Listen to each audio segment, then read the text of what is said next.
പ്രിയ ദൈവമക്കളെ, ഇന്ന് ലോകത്ത് അസമാധാനത്തിൻ്റെ ഒരു കാലഘട്ടത്തിൽ കൂടെയാണ് കടന്നു പോയിക്കൊണ്ടിരിക്കുന്നത്. നമ്മുടെ ഇറാനും അമേരിക്ക ഇസ്രായേലായിട്ടുള്ള യുദ്ധം, റഷ്യ ഉക്രൈനായിട്ടുള്ള യുദ്ധം, ലോകത്ത് ഇന്ന് എല്ലാ വിഷയങ്ങളും കലുഷിതമാണ്. ഇന്ന് ഹോർമൂസ് കടലിടുക്ക് അടച്ചു കഴിഞ്ഞാൽ ഈ ലോകത്തിലേക്ക് വരാൻ പോകുന്ന ആ ഭയാനകമായിട്ടുള്ള ആ ഒരവസ്ഥ, ദാരിദ്ര്യത്തിൻ്റെ കൊടുമുടിയിലേക്ക് സാധാരണപ്പെട്ട ജനങ്ങൾ തള്ളപ്പെടും. എല്ലാവർക്കും കണ്ണുനീരും ദുഃഖവും മാത്രമാണ് ഇത് സമ്മാനിക്കുള്ളൂ. ഈ അമേരിക്കൻ സാമ്രാജ്യത്വത്തിൻ്റെയും യഹൂദൻ്റെയും ഗർവ്,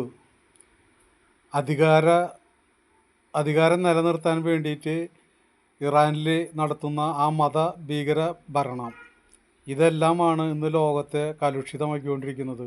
ചെറുതും വലുതുമായിട്ടുള്ള സകല എത്രയോ രാജ്യങ്ങളിൽ യുദ്ധത്തിൻ്റെ പുറപ്പാട് തുടങ്ങിക്കഴിഞ്ഞു. ഇനിയിപ്പോൾ ഇത് അഫ്ഗാനിസ്ഥാനും പാകിസ്ഥാനുമായിട്ട് ഇപ്പോൾ യുദ്ധത്തിലാണ്. ഇനി അധികം വൈകാതെ തന്നെ ചൈന തായ്വാനെ കയറി പിടിക്കാനായിട്ടുള്ള ആ പ്രശ്നങ്ങൾ, ലക്ഷക്കണക്കിന് കോടിക്കണക്കിന് ജനങ്ങൾ മരിച്ചു വീഴുന്നൊരവസ്ഥയിലേക്കാണ് ഭൂമി പോയിക്കൊണ്ടിരിക്കുന്നത്. ദൈവമക്കളെ, ഈ ലോകത്തിൽ സംഭവിച്ച ഈ അതിദാരുണമായിട്ടുള്ള അവസ്ഥയ്ക്ക് മാറ്റം വരുത്തുവാൻ ദൈവത്തിന് മാത്രമേ സാധിക്കൂ. നിങ്ങൾ ഏത് ജാതി ആയിക്കോട്ടെ, ഏത് മതമായിക്കോട്ടെ, ഏത് വർഗമായിക്കോട്ടെ, ഏത് വർണ്ണമായിക്കോട്ടെ, ഇതൊന്നും നിങ്ങൾ വിഷയാക്കരുത്. നിങ്ങൾ ആരാധിക്കുന്ന നിങ്ങളുടെ ദൈവത്തിനെ വിളിച്ച് വിലപിക്കുക. ദൈവത്തിന് അസാധ്യമായിട്ടൊന്നുമില്ലല്ലോ. ഈ സമയത്ത് നമ്മുടെ നിലവിളി ദൈവം കേൾക്കാതിരിക്കില്ല. ഏത് ജാതിക്കാരായാലും, ഇപ്പം മുസ്ലിം ആയാലും മരിച്ചു വീഴുന്നത് കുഞ്ഞു മക്കളാ. ഇറാനിൽ കണ്ട 150ഓളം പൈതങ്ങളാണ് മരിച്ചു വീഴുന്നത്. സ്കൂൾ കുട്ടികളാണ്. എന്ത് തെറ്റ് ചെയ്തു?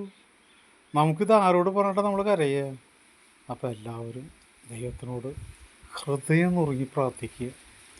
ഈ പ്രാർത്ഥന കേൾക്കുന്ന ദൈവം ലോക സമാധാനത്തിന് ഒരു ശാശ്വതമായ ഒരു പരിഹാരം ഉണ്ടാകട്ടെ എന്ന് നമുക്ക് ആശിക്കാം, പ്രാർത്ഥിക്കാം.